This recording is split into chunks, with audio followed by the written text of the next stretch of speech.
राधे राधे, हरे कृष्णा। आज अपने सीरीज हम प्लैनेट्स के बारे में डिस्कस करते हैं और मैं संक्षिप्त में बताता हूँ क्योंकि इतना ज़्यादा हर प्लान के बारे में बताने के लिए तो मैं बहुत थोड़ा और संक्षिप्त में जो मूल चीज़ें बताने की कोशिश करते हैं जो कि आपको फ़ायदा करेगा। तो बुध के बारे में बात कर रहे हैं। बुध मरकुरी है और बुध के बारे में बात करने के पहले let us understand mythological story के थ्रू बुध क्या था, बुध कैसे हुए थे। बुध जो थे वो एक इलेजिटिमेट संतान थे तारा, और तारा जो बृहस्पति की पत्नी थी, और चंद्रमा। बृहस्पति एक बार चंद्रदेव के यज्ञ करने गए थे तो वहाँ उनकी पत्नी तारा थी, उनके साथ उनके चंद्रमा के संबंध हो गए। तारा और चंद्रमा के संबंध जब बृहस्पति को पता चले तो वापस आ गए और संबंध इतने गहरे हो गए थे कि उनके पुत्र भी पैदा होने का स्थिति हो गई थी, और वो पुत्र था बुध। तो बृहस्पति भी वापस आ गए थे और बृहस्पति ने, तारा ने भी कहा ठीक है हमने पुत्र को जन्म करा है। चंद्रमा ने कहा मैं उसको देखभाल करूंगा। तो Chandrama said that I will take care of the child, और तारा भी वापस आ गई थी। बृहस्पति ने तारा को एक्सेप्ट कर लिया था। ये एक बहुत बड़ी चीज़ होती है, तारा ने बृहस्पति को एक्सेप्ट कर लिया था। इसके बीच में जो कहानी है कि विष्णु जी भी आए और बाकी देवताओं ने भी इंटरफेयर करा, वो हम उसको थोड़े क्षण के लिए अलग रखते हैं कि हम लोग बुध के बारे में बात कर रहे हैं। जो बुध जो थे फिर अपने जो उनका पैदाइश हुई जो कि एक नाजायज़ पैदा थी। नाजायज़ हम लोग कह रहे हैं but it was a relationship, प्यार, अट्रैक्शन, एकदम से कम्युनिकेशन के कारण एकदम से देखा, प्यार हो गया, लव एट फर्स्ट साइट जिसे हम कहते हैं इंग्लिश में। वो चीज़ एक थी जो कि हम इसमें एक हमारा जो बुध हमें दर्शाता है इस कहानी के थ्रू। और प्यार किसी रूप में हो सकता है। प्यार को हम ये नहीं कह सकते ये नाजायज़ है या जायज़ है। प्यार प्यार है। तो बुध जो है वो एक रिलेशनशिप की उत्पत्ति करता है, और उससे जो पैदा हुआ बच्चा, जो पैदा हुआ वो बुद्धि था। तो बुध एक ऐसी चीज़ों को भी करता है जो कि सोसाइटी को, मतलब सोसाइटी में एक्सेप्टेड नहीं है। क्योंकि बृहस्पति थे, जुपिटर थे, वो सोसाइटी को मानने वाले थे, गुरु थे, अंगिरस के पुत्र थे, बहुत ऋषि थे, और वो देवताओं के भी गुरु थे। तो वो उन्होंने राइटियसनेस, जो राइट होता है, जो मॉरलिटी राइट होता है, उसको करने का था। बुध जो था वो उनका पुत्र था। तो मतलब उस बुध के अंदर, डीएनए के अंदर राइट चीज़ें भी थी और रिश्ता जो है वो अलग था। बुध को पाला जो था वो 2 पत्नियाँ थी। चंद्रमा की 27 पत्नियाँ थी, उनमें उनकी 2 पत्नियाँ थी, मृगशिरा और रोहिणी। उन दोनों ने बुध को पाला था। तो ये भी एक चीज़ आती है कि बुध को पालने वाला जो था वो दूसरे लोगों के, जब भी बुध बहुत स्ट्रांग हुआ तो there is a theme of adoption, कि आदमी अपने घर से अलग रहता है, आदमी दूर रहता है, आदमी मतलब कोई और आदमी पालता है, मौसी पालती है, कोई और पालता है। तो ये एक बुध का एक कैरेक्टरिस्टिक है। तो रोहिणी और मृगशिरा ने पाला। जब बुध थोड़े बड़े हुए तो लोग सब पूछने लगे तुम्हारे पिता कौन है, तुम्हारी माता कौन है। उनको बड़ा दुख होता था। बुध बहुत इंटेलिजेंट आदमी थे। उन्होंने कहा तो ये सब चीज़ों का निदान हमारा एक ही है कि मैं अपनी नॉलेज इंक्रीज़ करूं। तो बुध ने क्या करा, अपना घर छोड़ के, जो मैं बहुत सारे इसमें बहुत सारी कहानियाँ जो मेरे को समझ में आती है, सारांश समझ आती है, एस्ट्रोलॉजिकल कनेक्शन है। बुध ने कहा कि ठीक है भाई, मेरे को सब लोग ये पूछते रहते हैं तो ठीक है। उनको माताओं ने पाला, बहुत प्यार से पाला। उन्होंने कहा भाई हमें ये समझ में नहीं आता, लोग पूछते रहते हैं, मैं जाता हूँ, मैं अपनी इंटेलिजेंस बढ़ाता हूँ, मैं अपनी बुद्धि बढ़ाता हूँ, मैं ज्ञान बढ़ाता हूँ। तो बुद्धि, इंटेलिजेंस, ज्ञान का कारण बुध बन गए और वो चले गए अपने घर को छोड़ के जंगल में चले गए। जब वो जंगल में चले गए उन्होंने बहुत भीषण तपस्या करी, बहुत मतलब चीज़ें सीखी, कम्युनिकेशन सीखा, बहुत चीज़ें सीखी, विद्याएं सीखी, तरह तरह की विद्याएं सीखी। विष्णु जी तक उनके पास उन्होंने आके उनको वरदान दिया कि तुम मतलब जो इंटेलिजेंस होता है, बुद्धि है, उसके कारक हो और एक ग्रह हो। तो उनको विष्णु जी का भी वरदान प्राप्त है और विष्णु जी के बहुत प्रिय माने जाते हैं। तो जब बुध वहाँ जंगल में रहते थे तो दूसरी कहानी अभी है कि बुध जब जंगल में रहते थे तो उनकी संबंध एक स्त्री से हुआ जिसका नाम ईला था, जो नहा रही थी या वहाँ थी, उनका संबंध एक स्त्री से ईला था। अब ईला के बारे में बहुत लंबी कहानी है। ईला की कहानी ये थी कि ईला पहले ऋषि विश्वामित्र में और कश्यप ऋषि के बच्चा नहीं पैदा होता था। तो उनके जब बच्चा नहीं पैदा होता था तो विश्वामित्र के पास गए। उन्होंने कहा हमको एक पुत्र चाहिए, हमको एक संतान चाहिए। तो संतान जब यज्ञ कर रहे थे तो उनकी वाइफ को हुआ कि भाई हमको एक लड़की चाहिए। तो उनको एक लड़की का उत्पत्ति हुई, और जब वो कन्या उत्पत्ति हुई थोड़े दिन बाद जब वो बड़ी हुई तो राजा फिर विश्वामित्र के पास आए। उन्होंने कहा भाई हमको मतलब आपने भगवान आपने हमको यज्ञ करा सब करा, मगर मेरे पास एक कन्या की उत्पत्ति हुई है, मगर हमें एक राजा चाहिए, हमें एक पुत्र चाहिए। तो उन्होंने उस कन्या को पुत्र बना दिया। तो जब उस कन्या को पुत्र बना दिया तो another theme which comes is कि उस टाइम भी जेंडर चेंज होते थे। हमारे उस टाइम एक जेंडर चेंज का एक फिलॉसफी थी, gender used to get change. तो वो उनको राजा बना गया, राजा बन के वो रहने लगे, और राजा बन के जब रहने लगे तो एक बार वो एक वन में गए जो शिव पार्वती का वन में था। वो उस वन में चले गए जहाँ पार्वती जी खाली शिव पार्वती का वन था, और पार्वती के अलावा उस वन में कोई नहीं जाता था। तो ये उस वन में चले गए। जैसे ही उस वन में गए तो वो स्त्री बन गए, स्त्री का रूप ईला के रूप में हो गया।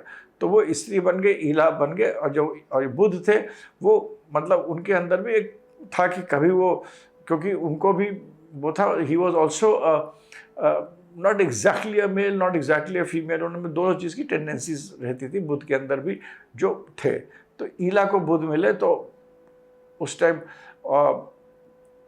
ईला को यह भी एक शाप मिल गया था उस टाइम जो अंदर गए थे शिव जी के उसमें, कि तुम 1 महीने तक आदमी रहोगे और 1 महीने तक औरत रहोगे। तो इस टाइप का भी शाप मिल गया था माँ पार्वती से। तो जब बुद्ध के साथ मिले तो उन्होंने कहा ये अच्छा है।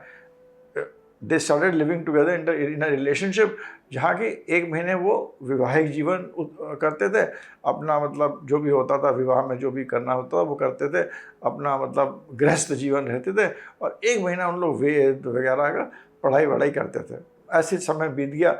थोड़े दिन बाद फिर उनके एक पुत्र पैदा हुआ। उस पुत्र को जब पुत्र पैदा हुआ, वो पुत्र को लेकर वो राजा थे, वो अपने वहाँ चले गए। उन्होंने भी तपस्या करी माँ पार्वती शिव की। उन्होंने वापस उनको अपने वापस राजा के रूप में, जिस रूप में वो एंटर करे थे उनके वन के अंदर, जिस रूप में एंटर करे थे वन के अंदर, और उनको पार्वती माँ ने बताया कि तुम तो पहले भी औरत थी, तुम्हारा तो विश्वामित्र जी ने जेंडर चेंज करा था। और उनको विश्वामित्र जी ने ये भी बताया था कि भाई तुमको तुम्हारा जो वशिष्ठ ऋषि ने ये भी बताया था कि तुम्हारा जेंडर चेंज हो सकता है, क्योंकि माँ पार्वती के बियॉन्ड तो मैं जान नहीं सकता, तो वही कर सकती हैं। तो उनकी ही उन्होंने आराधना करी थी। तो वापस वो फिर से अपने मेल रूप में राजा के रूप में आ गए थे, और उनके एक पुत्र भी हो गया था जो बुद्ध के रूप में हो गया था। आगे चल कर जब वो आप देखेंगे तो वो जो उनके जो बच्चे हुए थे वो जाकर सूर्यवंशी और चंद्रवंशी बच्चे कहलवाए थे। और जो इक्ष्वाकु यही राजा था, इनके बच्चे थे वो उनके उधर से कौरव पांडव लोगों का जन्म हुआ था। आपको पता होगा पांडु भी की भी बच्चे पैदा करने की शक्ति बहुत कम थी, और कुंती के बहुत सारे पुत्र। तो इन्हीं से पूरा सूर्यवंश जिसमें हरिश्चंद्र वगैरह पैदा होते हैं, उनके भाई से, और चंद्रवंश दोनों जो बहुत हमने कथाएं सुनते सूर्यवंश इसी से शुरू हुआ होता। तो आप ये देखिए इसमें बुद्ध का कितना इंपॉर्टेंट रोल है। तो बुद्ध क्या क्या चीज़ें आपको बताता है। बुद्ध एक तो ये बताता है कि आपको एक ह्यूमिलेशन फेस करना पड़ता है लाइफ में, बिकॉज अगर आपने सोसाइटी के अगेंस्ट है, तो एक बच्चा है उसकी तो कोई गलती नहीं, but he had to face humiliation.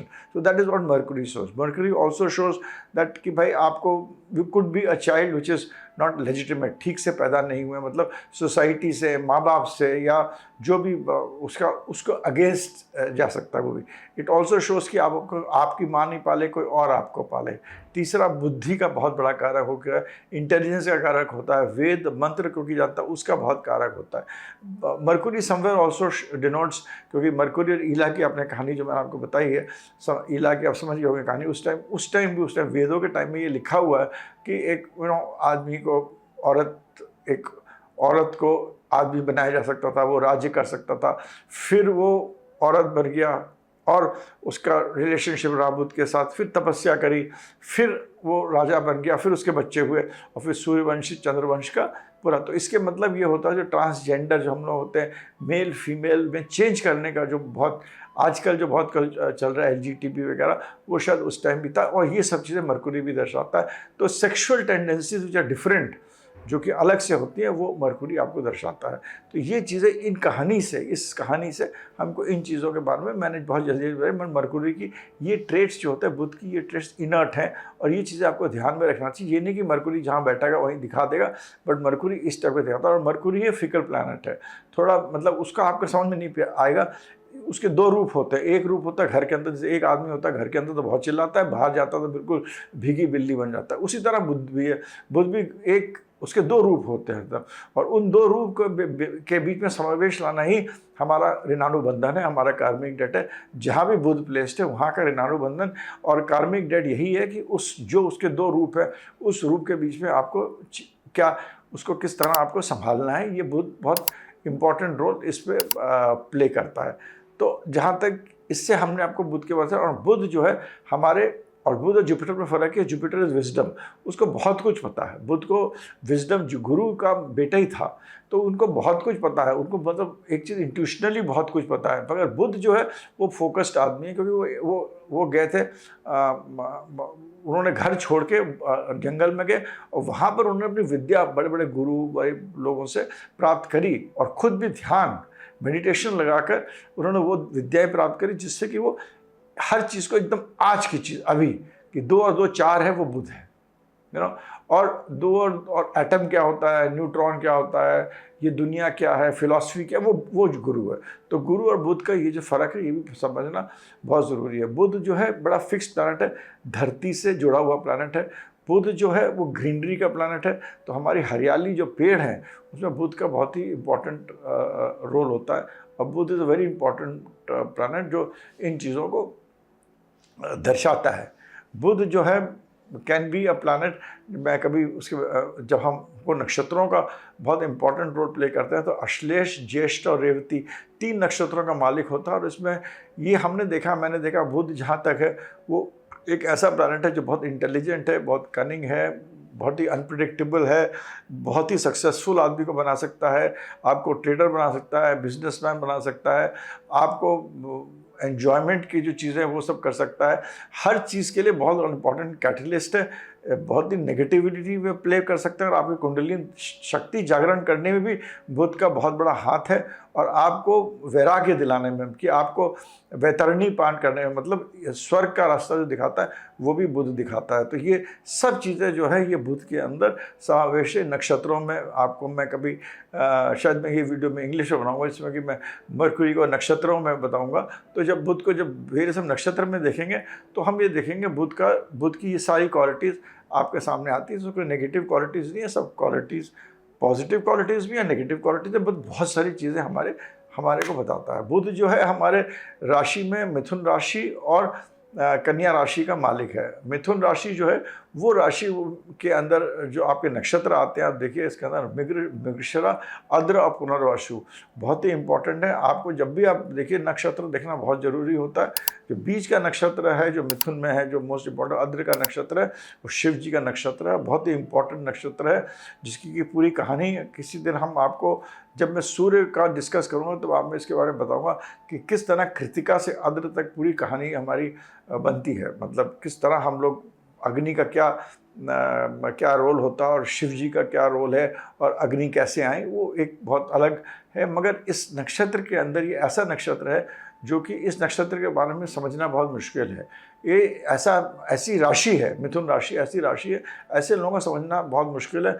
पल में कुछ और एकदम से दूसरे पल में कुछ और हो सकते हैं। इनके बोलने की शक्ति बहुत अच्छी होती है, कंप्यूटर्स में अच्छे होते हैं, कॉन्टैक्ट्स बहुत अच्छी कर सकते हैं, कम्युनिकेशन बहुत अच्छा कर सकते हैं, और जो चीज़ें मतलब आप सोच नहीं सकते हैं, बहुत दूर की बोल के सोच सकते हैं। ये मतलब आगे से आगे बोल के सोच सकते हैं, ये बहुत बड़ा बोल के सोच सकते हैं।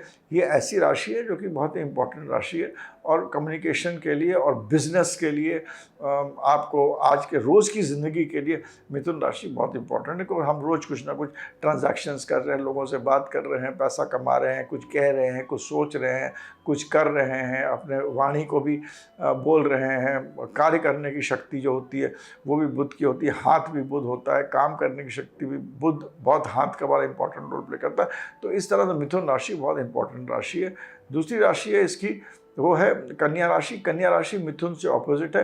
कन्या राशि है जहाँ पर आपको आपको डिफ़िकल्टीज देगा, प्रॉब्लम सॉल्विंग की राशि है। यहाँ पर रोग रिपू मतलब एनिमीज, डिजीजेस और डेथ्स, मतलब आपके शत्रु हों, आपकी बीमारी है, आपकी बीमारी और उधारियाँ, इन तीनों चीज़ों का होता है। और इन तीनों चीज़ों को हम डील कैसे करते हैं? हमारी लाइफ में यही 3 चीज़ें होते हैं, दुश्मन होते हैं, हमारी बीमारियाँ होती हैं, डेथ्स होते हैं। इन 3 चीज़ों का हम अपने से कैसे डील करते हैं, और जब दूसरों से डील करते हैं तो इसमें हम दुश्मनों को कैसे डील करते हैं? तो लॉयर्स भी बनाता है, डॉक्टर्स भी बनाता है, चार्टर्ड अकाउंटेंट्स भी बनाता है। इस राशि में ये तीनों चीज़ें, तो मिथुन राशि है वो कंप्यूटर, कॉन्टैक्ट्स, कम्युनिकेशन, बिजनेस, हर चीज़ में इम्पॉर्टेंट है। पॉलिसी, रेगुलेशन, जितनी भी चीज़ें आजकल जो है वो मिथुन से रूल्ड है। और दूसरी राशि जो है वो उसकी राशि है कि आपका किस तरह आप हम लोग अपने मतलब लड़ाई झगड़ा, उधारी वगैरह कैसे उनसे कैसे डील करते हैं, और जो बिजनेसेस इन तीनों चीज़ों से डील करते हैं, एनिमीज, डिजीज, डेट्स।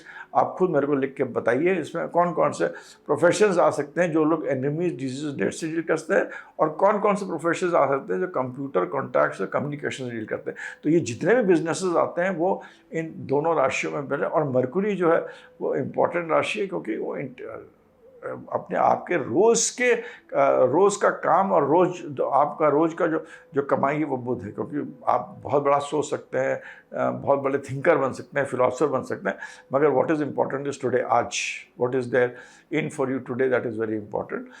मिथुन राशि वालों को अनप्रिडिक्टेबलनेस बहुत ज़्यादा होती है, ये बात याद रखिएगा।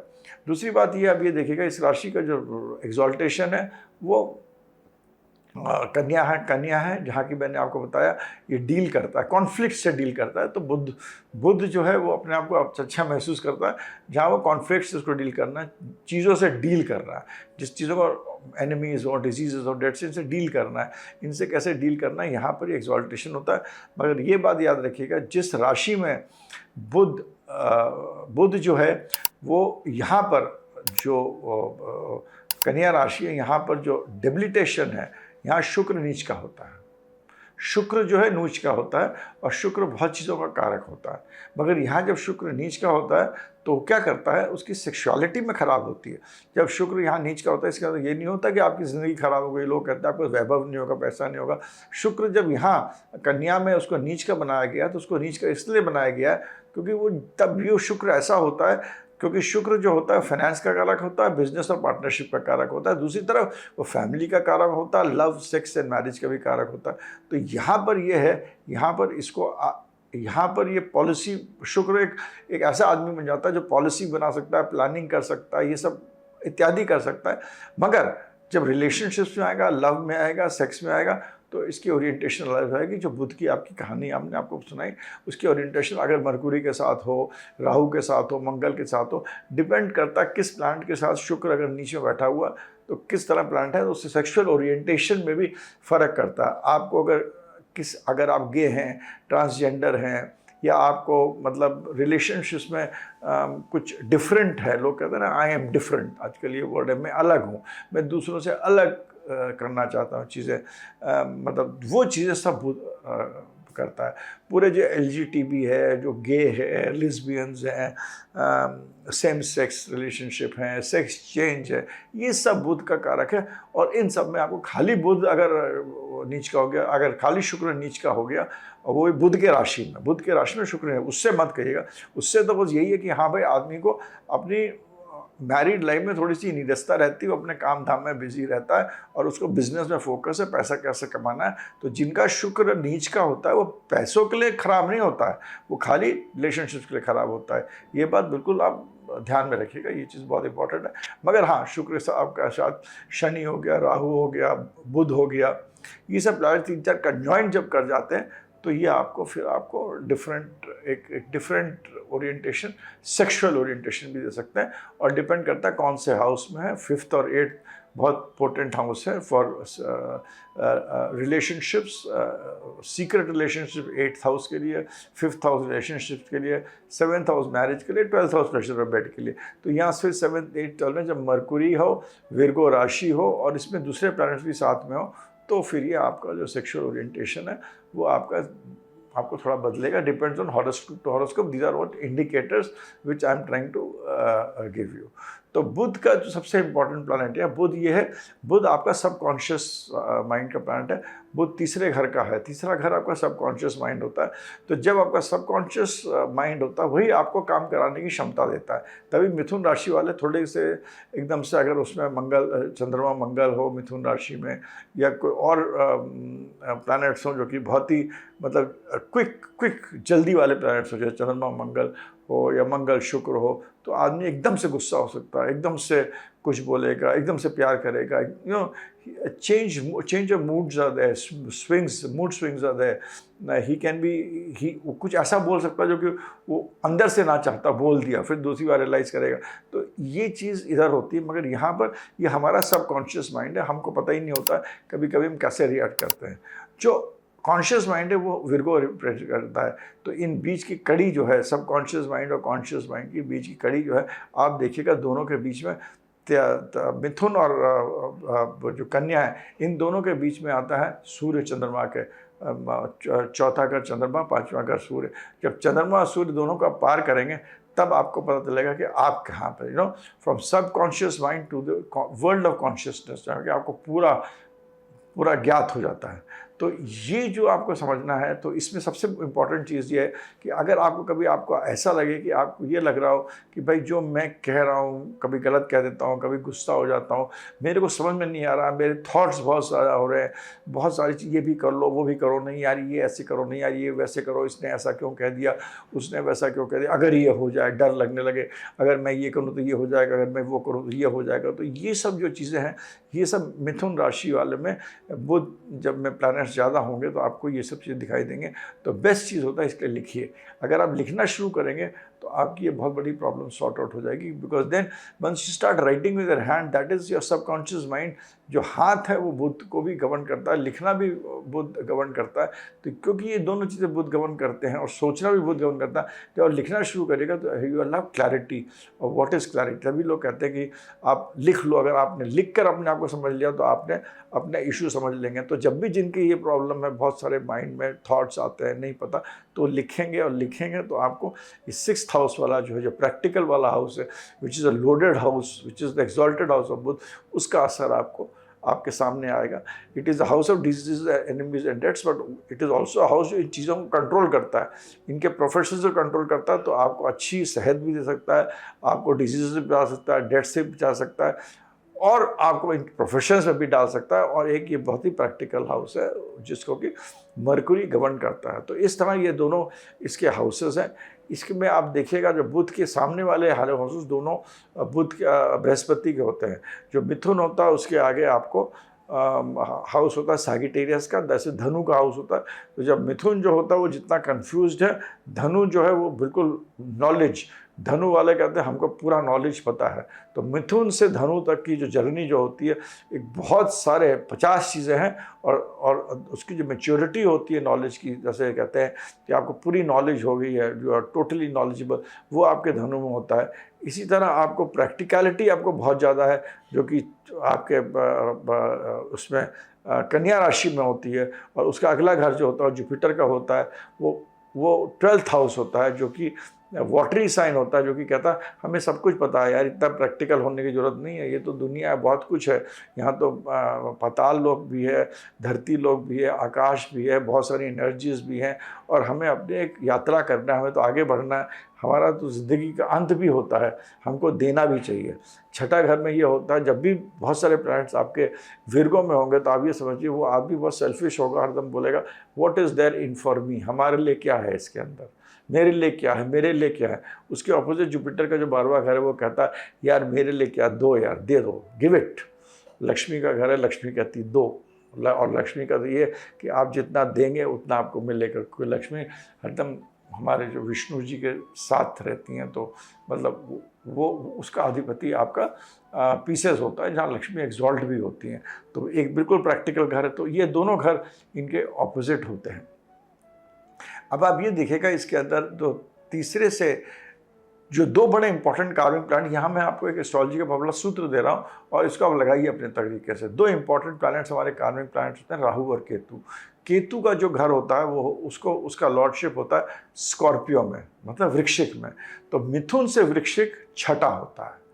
तो आप समझिए जो मिथुन में प्लैनेट्स हैं वो वृश्चिक से, जो आपका केतु है, केतु है पास्ट, तो पास्ट से बहुत रिलेशनशिप रखता है, उसको वो काटता है, लेता है, वो उसको भुगतना पड़ता है। तो मिथुन एक बहुत इंपॉर्टेंट राशि है। मैं इसके आगे, क्योंकि ये मेरा अपना प्रेडिक्टिव सूत्र है, बहुत ही इंपॉर्टेंट सूत्र, तीसरे से जो केतु का घर है, जो स्कॉर्पियो का घर है, क्योंकि हमारे बहुत सारे गूढ़ बातों का घर है, इंटेलिजेंस का घर है, ऑकल्ट का घर है, even the house of longevity, कितनी लॉन्जिविटी, वहाँ से छठा है। और आपका जो दूसरा घर जो होता है राहु का, वो होता है एक्वेरियस। एक्वेरियस मतलब कुंभ। कुंभ से जो है वो आपका जो दूसरी राशि जो है, जो मिथुन की दूसरी राशि है, वो वहाँ से छठी है, मतलब कन्या से छठी है। तो वो आपका राहु जो है, वो आपका कन्या से राहु होता है क्या करना हमें, क्या नहीं करना है, तो वहाँ से छठी है। तो ये जो बुध का जो ये राहु केतु के साथ एक रिलेशनशिप है, और जो कि बहुत सारी चीज़ों में, लाल किताब में भी सब जगह, उसका जो तत्व है वो ये है कि मिथुन से स्कॉर्पियो, जो कि वृश्चिक जो है, जो केतु की राशि छठी है, और कन्या से जो एक्वेरियस है, वहाँ से एक्वेरियस जो है, जो राहु का अधिपति है, वहाँ से वो वहाँ छठा है। इसको छठा आठवां जो रिलेशनशिप राहु केतु के साथ मिथुन और कन्या के जो एक रिलेशनशिप बताया 6-8 का राहु केतु के साथ, जो हमारे कार्मिक प्लैनेट्स हैं, वो आपको एक पूरी कहानी आपको एक बताते हैं, जिसके कि मैं शायद आपको सामने बैठी है तो बताऊंगा, बट आप इसको डिकोड करिए। ये मैं, आप जितने भी लोग हैं, अगर कोई ना समझा हो तो लिखे तो बता दो, इसको डिकोड करिए और समझिए इस चीज़ को कि कितना इंपॉर्टेंट प्लैनेट हो जाता है। बुध के दोनों घर, दोनों कार्मिक प्लैनेट से जब कनेक्ट करे जाते हैं। एक आपको सूत्र में और बताता हूँ बुध के बारे में, कि बुध से जो भी घर छठा होता है, बुध से जो भी घर, वो एक बहुत बड़ी कहानी बताता है। अगर मान लीजिए आपका बुध 12वें घर में है और आपका वहाँ से छठा घर 5वां घर होता है, तो 5 और 12, 5वां घर होगा बच्चा का। समझ आपके कर्क लग्न है, कर्क लग्न है तो आपके मिथुन राशि हो गई। तो जो मिथुन राशि से छठा घर, जहाँ मिथुन राशि भी छोड़िए, समझिए इस केस में मिथुन राशि होगी, वहाँ बुध बैठा हुआ है, मगर बुध बैठा हुआ, बुध से छठी हो गई आपकी स्कॉर्पियो। यहाँ तो स्कॉर्पियो हो गई, जो कि आपका 5वां घर है। तो 5 और 12 बच्चा, और 12 बच्चे को लेकर लॉस ऑफ चाइल्ड या किसी और चीज़ों का, जो 5वां घर जिन चीज़ों का अधिपति होता है, एजुकेशन को लेकर, आपका एक्टिंग, फिल्म स्टाइल, किसी चीज़ को लेकर 12वें घर के साथ, 12वें घर देने का होता है, 12वें घर मोक्ष का होता है, 12वें घर जेल का होता है, 12 एक बड़ी कहानी छुपी होगी इन दोनों घर के बीच में। जहाँ भी बुध बैठा होगा, वहाँ से छठा घर होगा, उन दोनों घर के बीच में एक कहानी, एक कोई स्टोरी आपकी ज़िंदगी की अनफोल्ड ज़रूर होगी, और वो दूसरे प्लैनेट्स को हम देख के बताते हैं। अब मैं जल्दी जल्दी आपको बताता हूँ बुध हर घर में किस तरह होता है। बुध जब भी पहले घर में बैठा होगा, तो जो बुध पहले घर में बैठा होता था, तो बुध के अंदर बहुत, मतलब यहाँ पर इसको दिग्बली माना जाता है। बुध को क्यों दिग्बली माना जाता है पहले घर में? क्योंकि यहाँ पर इसमें शक्ति, बुध होता है इंटेलिजेंस, बुध होता है आपको बताता है क्या करना, आपको ठीक से बताता है क्या करना। अगर आदमी की बुद्धि ठीक है, सब कुछ ठीक है। बुध तो हर चीज़ का कारक है, पैसे का कारक है, बिजनेस का कारक। बुध आपका अगर पहले घर में बैठा होगा, तो उसके अंदर मंगल और सूर्य दोनों की ही शक्ति होती है। और जब बुध के अंदर मंगल की एनर्जी, जब बुध मंगल से लड़ता है तो अलग बात है, बट बुध के अंदर जब मंगल की एनर्जी होगी और सूर्य की एनर्जी होगी, और ये दोनों चीज़ की एनर्जी के साथ बुध पहले घर में बैठा होगा, तो आदमी जो है, जिसके अंदर एक राजा का भी है और कमांडर इन चीफ दोनों की शक्ति है और इंटेलिजेंस भी है, तो उसको फिर कहने क्या है। तो इसीलिए बुध पहले घर में हरदम अच्छा होता है, मगर यह है कि बुध घर पहला हो, मगर राशि के हिसाब से चेंज करेगा। उसमें अगर कर्क राशि होगी, जो भी नक्षत्र होगा, वो हमें जरूर देखना चाहिए। हमें नक्षत्रों को बहुत इंपॉर्टेंस देना चाहिए, क्योंकि नक्षत्र क्या होता है कि नक्षत्र तो है हमारे घर में, प्लैनेट्स उन नक्षत्र के जब ऊपर से गुजरते हैं तो उनका अपने अंदर एक कलर ले लेते हैं। तो वो कलर जो होता है, उससे हमारी ज़िंदगी का जो थीम बनती है, जो ज़िंदगी घटनाएँ घटती वो घटती हैं। मगर बुध पहले घर में, चाहे कोई भी नक्षत्र होगा, उस नक्षत्र के अनुसार या उस घर के अनुसार या उस राशि के अनुसार आपके पर्सनालिटी को कलर करेगा, मगर बुध पहले घर में अच्छा होता है जहाँ के आदमी डिसीजन। बुध दूसरे घर में जब होगा तो आप यहाँ देखिएगा बुध जो होगा वो बुध की जो टेंडेंसी होती है लिप्त होता है कि थोड़ा प्लेजर में लिप्त हो जाता है। यहाँ पर आदमी टॉकेटिव हो जाता है, आदमी बोलेगा कुछ, बुध दूसरे घर में होगा, आदमी को समझना मुश्किल होगा, वो कभी झूठ बोलेगा कभी सच बोलेगा, पूरी बात नहीं बोलेगा, एक चीज़ को बढ़ा करके बोलेगा। ये चीज़ें बुध में क्वालिटीज़ में आ जाएंगी। बुध के अंदर एक और क्वालिटी होगी इसके अंदर, जब बुध दूसरे घर में होगा आदमी को सट्टा करने का बहुत आएगा कि चलो यार लगा देते हैं हम पैसा। धोखा दे भी सकता है, धोखा हो भी सकता है। ये दोनों चीज़, ये सब चीज़ें बुध दूसरे घर में हो सकती हैं। तो बुध जब दूसरे घर में बहुत अच्छा है, आदमी बहुत बड़ा बिजनेसमैन भी बन सकता है, बहुत इंटेलिजेंट बन सकता है। यहाँ पर उसको अपनी फैमिली के साथ एक समावेश रखना चाहिए कि अपने झूठ ना बोले, एक जैसा रहे, क्योंकि बुध की डुअल पर्सनालिटी होती है, वो बहुत इंपॉर्टेंट है। तो बुध दूसरे घर में ये कर, बुध तीसरे घर में जब भी होगा तो तीसरे घर में इसमें बुध के अंदर क्या होता है कि मंगल की एनर्जी, तो लोग लाल किताब वगैरह में इसको बोला कि भाई भाइयों के लिए अच्छा नहीं होगा, मगर बुध जब तीसरे घर में होता है तो ये सही बात है। बहनों के लिए मैंने देखा है हरदम थोड़ा ना कुछ प्रॉब्लम क्रिएट करता है छोटी बहनों को, क्योंकि बुध जो है वो कन्या का कारक भी होता है। क्योंकि आपने अगर बुध की जो मैंने कहानी सुनाई, हर जगह बुध की जो स्टोरी थी, जो ईला की स्टोरी मैंने आपको सुनाई थी, अल्टीमेटली पहले वो पैदा हुई थी औरत एक कन्या के रूप में, फिर उसको महर्षि ने उनको आदमी बना दिया, फिर माँ पार्वती ने फिर वहाँ पर वो फिर ईला का रूप बन गया, फिर उन्होंने पार्वती जी के पूजा करी, फिर मेल बन गए। तो एक मेल फीमेल फीमेल मेल करके एक चेंज ऑफ जेंडर का भी बहुत इंपॉर्टेंट होता है। But importance is that female जो तत्व जो है वो बुध का बहुत इंपॉर्टेंट है। तो कन्या जो है, क्योंकि जब बुध का जो अगर आप पूरा वो देखेंगे ईला के साथ जो कहानी है, वो बुध को ना मतलब कन्या का एक बहुत उसको आदर है। तो बुध को कन्या के रूप में बहुत बुध उसको आशीर्वाद देता है, कन्या को आशीर्वाद देता है, क्योंकि ईला से वो प्यार करता था। क्योंकि असलियत में तो एक वो कन्या ही थी, छोटी कन्या थी, बाद में वो राजा बनी थी और उन्होंने जो आपको पूरी कहानी सुनाई थी, फिर बाद में उन्होंने पांडव कौरव भी वहाँ से मतलब इक्ष्वाकु वंश से हुआ था। तो बुध कन्या के रूप में, तो यहाँ पर छोटे भाई छोटे बहन को प्रॉब्लम करता है। बुध जिसका भी खराब हो या कोई भी प्रॉब्लम हो तो छोटी कन्याओं को जरूर खाना वगैरह देना चाहिए। बुध तीसरे घर में होता है, आदमी को चेस में जो भी हाथ का काम होता है उसमें बहुत अच्छा बनाता है। चेस जैसे एक हाथ का काम, ऐसे बहुत सारी चीज़ें हाथ से, बुध बैडमिंटन खेलना, जो भी खेलना, अगर वो शक्ति देना उसमें अच्छा बनाता है, वाद विवाद में अच्छा बनाता है। तो बुध तीसरे घर में इन चीज़ों के लिए अच्छा है। मगर बुध जब भी तीसरे घर में होगा तो इसमें again as far as the sexual orientation is concern, अगर यहाँ पर शुक्र भी साथ में है, मंगल भी साथ में, तो he can have he can go to any extent. उसको जब चाहिए कुछ अपनी वासना पूरी करना तो पूरी करेगा।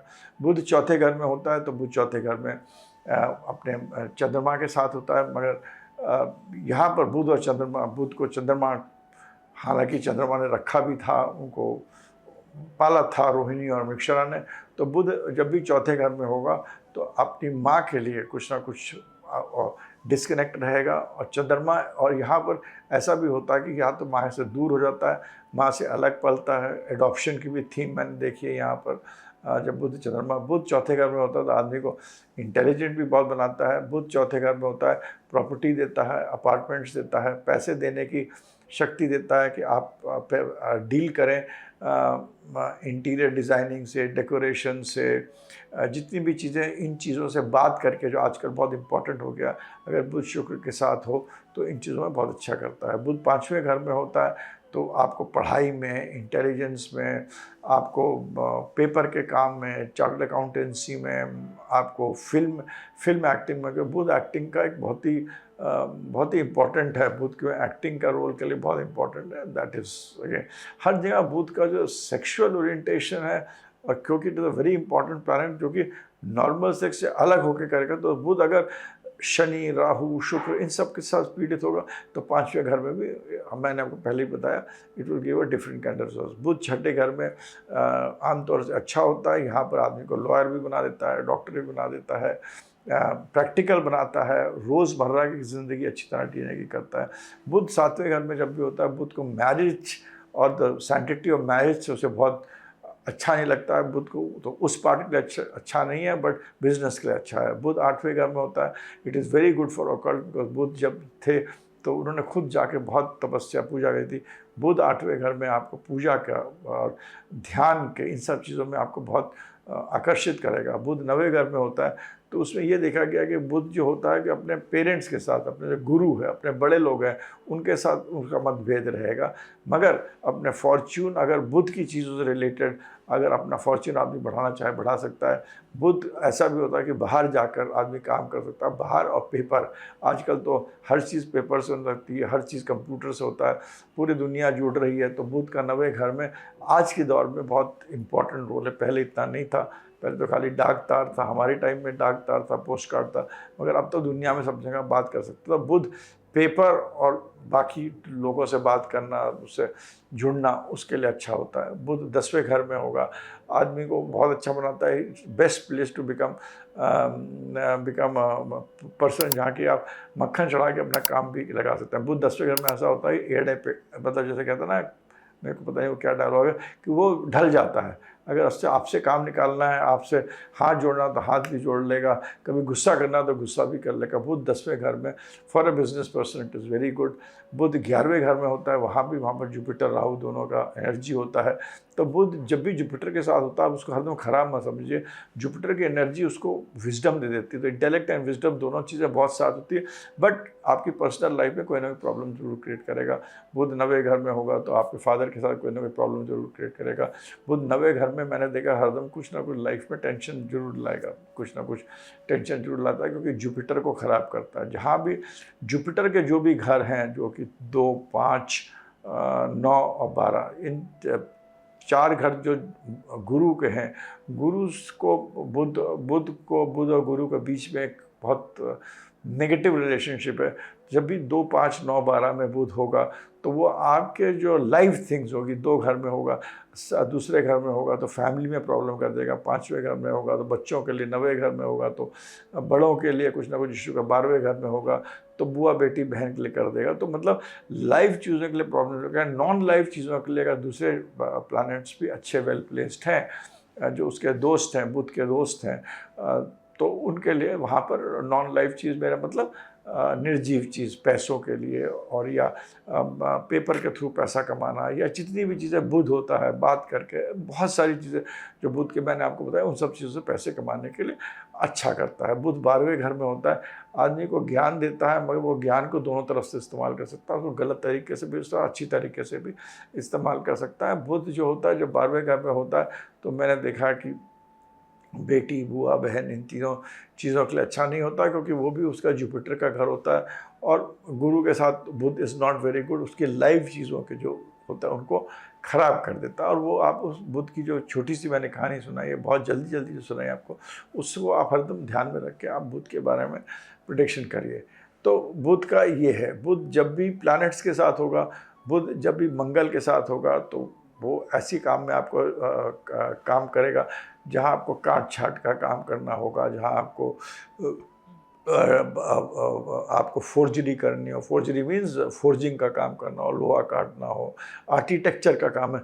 मतलब बुध ये नहीं जाके फैक्ट्री में बिठा देगा, बुध उस चीज़ों की जो प्रक्रिया बनानी होती है उसको करेगा। चाहे आपको कोई ब्लास्ट करना हो, चाहे आपको कुछ, हर चीज़ पहले पेपर में बनती है।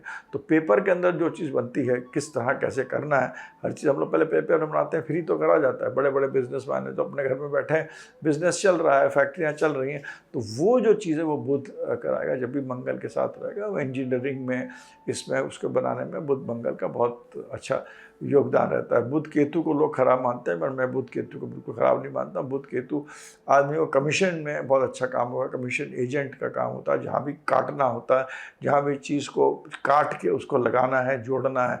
मतलब कुछ चीज़ को आपको, मान लीजिए आपको गाड़ी को, कुछ लोग कहते हैं ना, बड़ा सा बिजनेस ले लेते हैं, उस बिज़नेस के फिर 4 हिस्से करते हैं फैक्ट्री के, उसको अलग अलग बेचते हैं और लेते हैं लाख रुपए में, बेचते हैं 5 हिस्से करके, उसको 25 लाख में बेच देते हैं। तो वो चीज़ बुध कराता है। तो बुध और केतु कराता है। केतु काटता है, केतु छोटा करता है चीज़ों को। तो बुध और केतु का ये बुध और शुक्र बहुत अच्छा है। बुध और शुक्र लक्ष्मी नारायण योग बोलते हैं, मगर उसको हरदम अब ये मत सोचिए कि लक्ष्मी नारायण योगी देगा। मगर बुध शुक्र अच्छे प्लैनेट्स हैं, क्योंकि दोनों एक तरीके के प्लैनेट्स हैं। इसमें आपको ये देगा कि आपको अच्छी चीज़ें पसंद होंगी, आपको बाहर जाना पसंद होगा, इन चीज़ जो भी चीज़ जो कि भव्य होता है वो आपको अच्छा लगेगा। मगर रिलेशनशिप्स के लिए अगर इसमें शनि राहु कुछ आ गया तो प्रॉब्लम करता है। बुध और शनि बहुत अच्छा होता है। बुध और शनि जब भी साथ होगा it will be very good, क्योंकि शनि और बुध एक दूसरे को मदद करते हैं। जिसके भी अच्छे घरों में बुध शुक्र शनि ये तीनों प्लैनेट्स एक साथ आके बैठ जाए, वो आदमी किसी न किसी फील्ड में अपना नाम ज़रूर कमाएगा। ये पक्की बात है। बुध शुक्र शनि तीनों अगर एक साथ कहीं भी आकर अच्छे घरों में केंद्र त्रिकोण में बैठ जाए, उस आदमी का नाम किसी न किसी फील्ड में होगा, और मरने के बाद भी उसका नाम रहेगा। क्योंकि शुक्र जो है वो वैतरणी के पार। बुध और शुक्र दोनों का एक बहुत समावेश शनि के साथ जब होगा तो नाम बहुत कमाता है। बुध शुक्र और शनि। बुध चंद्रमा जो होता है वो ऐसा प्लैनेट होता है जहाँ पर आदमी को आज की तारीख में उसे लोग कहते हैं he is a very good सट्टाबाज, he is a very good, आदमी को धोखा देना, आदमी से खुद भी धोखा खाता है, धोखा देता भी है। मतलब आजकल बहुत सारे काम जो बुध चंद्रमा से जुड़े हुए हैं, जो कि आदमी सेलिंग करना भी, मतलब कुछ चीज़ नहीं है उसको भी बेचना, ख्वाब दिखाने, बहुत चीज़ें बुध चंद्रमा से आजकल जुड़ गई हैं।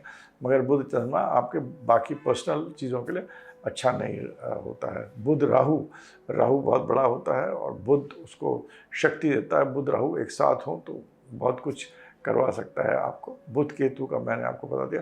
सूर्य बुध को मैं एंड में डील करता हूँ कि लोग बुध सूर्य के साथ रहता है और उसे लोग कम्बस्ट मानने लगता है। बुध जो है उस सूर्य के पास है, सबसे छोटा ग्रह है, सबसे छोटा है, और धरती से भी बहुत छोटा है। मगर क्योंकि सूर्य, हम बहुत सारे साइंटिफिक लोगों ने नासा से मतलब वो भेजे हैं, मतलब वो जो यान भेजते हैं जो जाता है, जो फोटोग्राफ लेके आ जाता है, तो शुक्र और मंगल के कम से कम हजारों लाखों फोटोग्राफ लेके जाता है। मगर जब भी बुध के पास गया है कोई भी यान, तो उसकी ग्रेविटेशनल फोर्स सूर्य से इतनी है कि वो जो यान जो सूर्य पुल कर लेता है अपनी तरफ, बुध की तरफ जा ही नहीं पाता, सूर्य की तरफ चलता है। तो सूर्य बुध एकदम एक साथ है, मगर मतलब बहुत पास है, और मतलब बुध इज़ देयर बिकॉज ऑफ सूर्य। और बुध के बहुत सारी चीज़ें हैं जो है जो धरती से भी मिलती है, जो कि अगर मैंने, क्योंकि एस्ट्रोनॉमी करने के साथ you should also understand geology a little bit, थोड़ा बहुत क्या होता है उसके अंदर। तो बहुत सारी चीज़ें बुध के अंदर, जो मटेरियल जो है वो धरती के अंदर जो मटेरियल है, जो लोहा है, वो सब चीज़ें बुध में भी है। मगर तब भी वहाँ प्लांटेशन है कि लाइफ हम लोग नहीं जानते। मगर बुध जो है वो सूर्य के पास होने के कारण बुध, और आपको ये समझना चाहिए कि हमारा चंद्रमा बहुत इंपॉर्टेंट इसलिए होता है कि अगर चंद्रमा सूर्य और धरती के बीच में नहीं होता तो धरती जल जाती। तो सूर्य से प्लैनेट जो बहुत दूर होता है वो ठंडा हो जाता है, और सूर्य से जो प्लैनेट बहुत पास होता है वो जल जाता है। ये तो क्योंकि चंद्रमा बीच में है, तो धरती में हमारा जितना भी सब चीज़ें हो रहे हैं वो चंद्रमा के कारण है। चंद्रमा इसलिए बहुत इंपॉर्टेंट प्लैनेट माना जाता है। और ये किसी और चीज़ का सब्जेक्ट है, कभी और हम इसको डील करेंगे। जो अगर इसके बारे में किसी को जानना है हमसे पूछ सकता है। तो बुध और सूर्य के कंबस्टन का बहुत बड़ा लोग कहते हैं। हाँ, जब सूर्य बुध के साथ होता है और 4-5 डिग्री के अंदर हो, 8 डिग्री के अंदर वो कंबस्ट होता है, बुध की प्रॉपर्टीज़ खराब जरूर होंगी। कंबस्टन होगा, कंबस्टन मीन्स खराब होंगी, और सूर्य की जो प्रॉपर्टीज़ होंगी बुध में जाएंगी। मतलब जो इट विल डिपेंड कि सूर्य कितना पावरफुल है। ये नहीं होता कि बुध की प्रॉपर्टीज सूर्य के अंदर घुस जाएंगी, लोग कहते हैं, और वो नहीं होगा। मगर बुध जब सूर्य के पास होगा तो कंबस्टन होगा, और उसके जो बुध जिन चीज़ों के लॉर्ड हैं, जिस घर के लॉर्ड हैं, वहाँ के कारतत्व में कमी आएगी, और जहाँ जिस घर में कंबस्ट हुआ वहाँ के भी कारतत्व की कमी आएगी। मगर सूर्य बुध जब कंबस्ट है और अगर 6ठे 8वें और 12वें में है तो ये नेगेटिव पॉजिटिव बनाता है। सूर्य बुध 6ठे 8वें 12वें में जब भी अगर कंबस्ट भी है बुध और 6ठे 8वें 12वें में, तो आपको थोड़ी सी परेशानी देके बहुत अच्छा रिजल्ट्स भी दे सकता है। तो यू ऑलवेज रिमेंबर कि टू नेगेटिव्स जो है पॉजिटिव बनाते हैं, बट इसके बहुत सारे समावेश बनते हैं। मगर सूर्य बुध मैंने देखा 6ठे 8वें 12वें में आपको अगर बुध कंबस्ट भी होगा तो अच्छे रिजल्ट्स देगा। अब कंजंक्शंस के बारे में जब देखते हैं तो हम लोग को हरदम देखना चाहिए कौन सा प्लैनेट आगे है, कौन सा प्लैनेट पीछे है। इट इज़ ऑलवेज गुड कि सूर्य आगे हो और बुध पीछे हो, क्योंकि अच्छा रहता है। बुध आगे हो तो छोटा प्लैनेट है, इतना जानता नहीं, सूर्य पीछे है और उसका कंबस भी तो और ख़राब हो जाता है। तो आगे पीछे जो डिग्रीज होते हैं प्लैनेट्स के, वो हमें जरूर देखना चाहिए। हमें हरदम देखना चाहिए बुध के दूसरे कौन से प्लैनेट है, बुध के 12वें में कौन सा प्लैनेट है, बुध के 5वें में कौन से प्लैनेट है, बुध में 9वां में कौन सा प्लैनेट है, बुध के 7वें में कौन सा प्लैनेट है। ये सबका देखकर, इनको देखकर हम बता सकते हैं कि क्या होने वाला है। उसके बाद हमने always, you should always see the nakshatra of the planet, the divisional chart. अगर बुध आत्मकारक बन जाता है या अमात्य कारक बन जाता है तो अच्छा बन जाता है। बुध अमात्य कारक बन जाता है तो आदमी को ज़रूर प्रोफेशन में बहुत बढ़िया करता है। अमात्य कारक आपका दूसरा सबसे डिग्री का ग्रह होते थे, अमात्य कारक कहते हैं। जब बुध अमात्य कारक बनता है तो आदमी को बिजनेस में ज़रूर अच्छा बनाता है। तो ये चीज़ दिखना ज़रूरी है। तो बुध ऐसा प्लैनेट है जो कि जिसके कि बहुत ही सारे रूप हैं। एक तो इसकी इंटेलिजेंस की रूप है, कंप्यूटर कॉन्ट्रैक्ट्स कम्युनिकेशन इसका रूप है, एनिमीज डिजीज डेट सी ये डील करता है, सेक्सुअलिटी में इसका अपना रोल होता है। ये एक बहुत बड़ा कैटलिस्ट है। ये बुध जो है पारा है, मरकुरी आपने देखा होगा किस तरह फैलता है, तो वो it is also shown in the product mercury also. तो बुध को जो हम लोग एक उसको देखते नहीं हैं, वैदिक एस्ट्रोलॉजी में देखते नहीं हैं, उसको देखना चाहिए। लाल किताब में बुध को बहुत ही हर जगह बहुत ही खराब कह दिया जाता है कि पहले से छठे 7वें घर में अच्छा है, मगर 8वें से 12वें घर में बहुत ख़राब है। ऐसा नहीं है, इट्स एग्जैजरेशन। ऐसा कुछ नहीं, क्योंकि हर प्लैनेट कुछ ना कुछ देता है और बहुत सारी चीज़ें बहुत साथ देखनी चाहिए।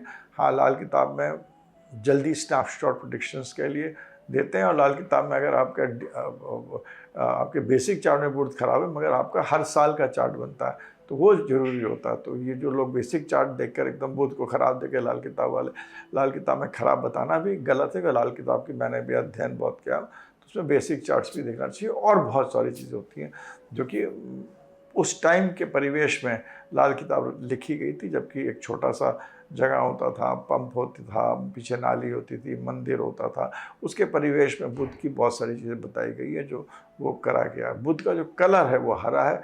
बुध की बेस्ट चीज़ आपका बुध अगर ठीक नहीं है तो आप प्लांट्स को लगाइए, आपको उसमें बहुत अच्छा होगा। बुध अच्छा या नहीं अच्छा है, आप ये देखिए आपके अंदर कितने आपके दिमाग के अंदर एक चीज़ आप करते हैं तो जिस आदमी का होगा वो बुध का, आप समझिए उस आदमी का बुध खराब होगा, जिसका मैं बोलूँगा भाई तुम सूर्य को जल चढ़ा दो, सूर्य को जल चढ़ा दिया करो। अब वो पूछेगा साहब 9 बजे चढ़ाऊँ कि 9:15 बजे चढ़ाऊँ, 7 बजे चढ़ाऊँ कि 8 बजे चढ़ाऊँ, मैं कितना चढ़ाऊँ, 10 ग्राम लूँ कि 20 ग्राम जल लूँ, 50 ग्राम लूँ, उसमें मैं कैसे लोटे में लूँ, वो लोटा कितना बड़ा होना चाहिए, उसका हेमिस्फीयर कितना। जो इतने सारे सवाल आपसे एकदम से, आपने एक सवाल करा, वो अगला आदमी आपने 10 सवाल आपसे और पूछ लेता है, आप समझ लीजिए उसका बुध खराब है। ये बुध की एक बहुत बड़ी निशानी होती है, उसके बुध खराब होने की बहुत एक बड़ी निशानी, जो कि आदमी बिना जल्दी बोलना शुरू करता है। बुध जो है बहुत कॉन्फिडेंस का प्लैनेट होता है, gives you a lot of confidence. जो धैर्य से बोलने वाले लोग होते हैं और बिल्कुल क्लैरिटी से बोलते हैं, उनका बुध बहुत ही अच्छा होता है। Firm and decisive way of talking, जिसे हम इंग्लिश में कहते हैं, वो बुध। इन चीज़ों से आप एक आदमी का बुध को जज कर सकते हैं, कि बुध को आप बता सकते हैं। तो इसके बाद इससे साथ में बुध का आपको एक छोटा सा आपने कहानी बताई, मैंने आपको बुध के बारे में बताया। और बुध एक ऐसा प्लैनेट है जो कि बहुत ही एक इम्पॉर्टेंट प्लैनेट है। और देवी माँ जो इष्ट होती हैं बुध की, वो देवी माँ होती हैं।